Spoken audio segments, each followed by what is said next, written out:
Bonjour à tous, c'est Teto et je suis très heureux aujourd'hui de vous retrouver pour une nouvelle vidéo. Et aujourd'hui nous allons faire des muffins aux pépites de chocolat. Donc n'oubliez pas, encore une fois, vous trouvez la recette détaillée sur mon compte Instagram que vous trouverez directement dans la description. Allez, c'est parti. Pour cette recette, vous aurez besoin de un œuf, 200 g de farine, 6 g de levure chimique, 40 g de sucre, 60 g de beurre fondu, 115 g de lait et 75 g de pépites de chocolat noir. Donc pour commencer, nous allons mélanger la farine et la levure ensemble. Donc tout ça, rien de plus simple, vous mettez la levure dans la farine et vous passez un petit coup de fouet, histoire de bien mélanger les deux ensemble, vite fait, bien fait. Donc après avoir mélangé la farine et la levure ensemble, nous allons mélanger du coup l'œuf et le sucre. Hop, donc nous allons maintenant fouetter l'œuf et le sucre ensemble. Donc c'est parti.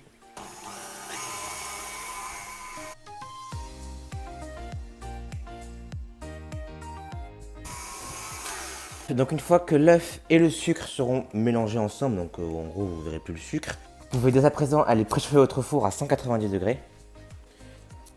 Voilà, et du coup une fois chose faite, vous pouvez ajouter le lait. Hop, mélangez de nouveau jusqu'à, encore une fois, que ce soit bien incorporé.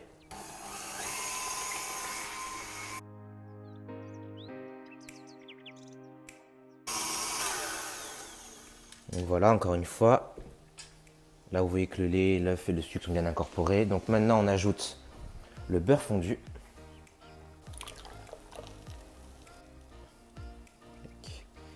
On remélange de nouveau.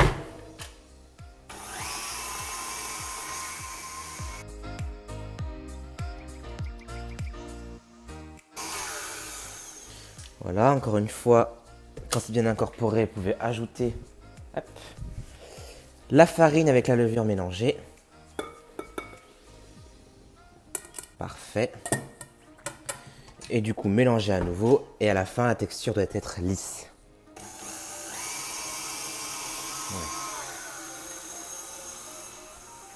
Ouais, n'hésitez pas quand c'est comme ça, encore une fois, hein, je me répète dans chaque vidéo, je sais, mais à mettre des coups de maryse sur les bords de votre robot pour bien incorporer la farine avec le reste de la préparation.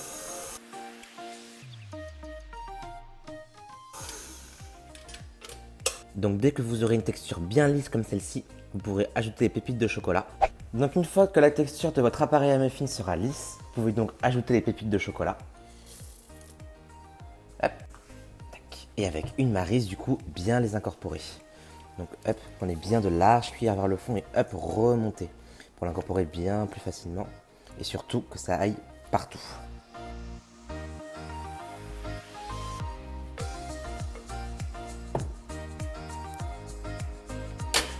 Donc une fois que les pépites et l'appareil sont bien incorporés l'un avec l'autre, vous pouvez beurrer un moule à muffins et une fois que c'est chose faite, vous pouvez donc à l'aide de 2 cuillères prendre de la préparation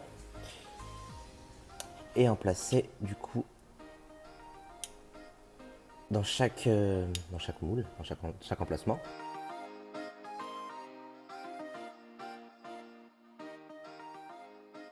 Donc pour les pépites de chocolat, je vous conseille clairement d'acheter directement les pépites parce que moi j'ai pris des bâtonnets que j'ai coupés. Ça prend un peu de temps, ça fait un peu mal aux mains, c'est un peu agaçant. Ça fait un peu mal aux mains, donc je vous conseille vraiment d'acheter directement les pépites, ce sera beaucoup plus simple. Et aussi le lait, c'est très important parce que du coup ça permet de rendre la préparation bien moelleuse. Ok, donc là maintenant vous allez enfourner. Donc pour enfourner, n'oubliez pas, je vous ai fait préchauffer votre four à 190 degrés. Donc vous allez l'enfourner du coup à 190 degrés. Puis vous allez aussitôt monter à 220 pendant 5 minutes. Et une fois ces 5 minutes écoulées, vous allez rabaisser à 170 degrés pendant 20 minutes. Et là après, ce sera cuit. Pourquoi une cuisson comme ça? Parce qu'en fait au début, ça permet de bien cuire l'extérieur de l'appareil. Et ensuite, pendant les 20 dernières minutes restantes, ça va permettre de bien cuire l'intérieur pour que ça reste bien moelleux et bien aéré. Allez, c'est parti.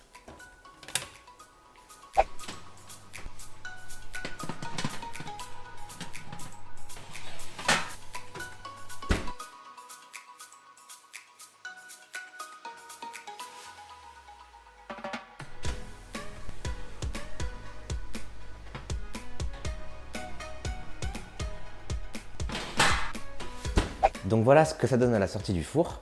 Donc vous aurez droit à de super jolis muffins. Donc bon, forcément, vu qu'ils sont un peu sortis du moule, ça va dépasser un peu comme ça. Vous aurez droit à des muffins bien moelleux. Je vais en couper un en deux pour vous montrer. Tac. Voilà. Vous aurez droit à des muffins super bien moelleux, hein, comme vous pouvez le voir ici, avec pépites de chocolat toutes fondantes. Donc je vous conseille vraiment de les manger à la sortie du four. Et là, je peux vous dire que c'est un pur régal, un pur délice. Voilà, la vidéo est à présent terminée. N'oubliez pas que vous pouvez retrouver la recette directement sur mon compte Instagram, vous aurez le lien dans la description. Donc si la vidéo vous a plu, n'hésitez pas à vous abonner, à laisser un j'aime et des commentaires si vous avez des questions. Et moi du coup, je vous dis rendez-vous vendredi prochain à 18 h pour une prochaine vidéo. Allez, salut!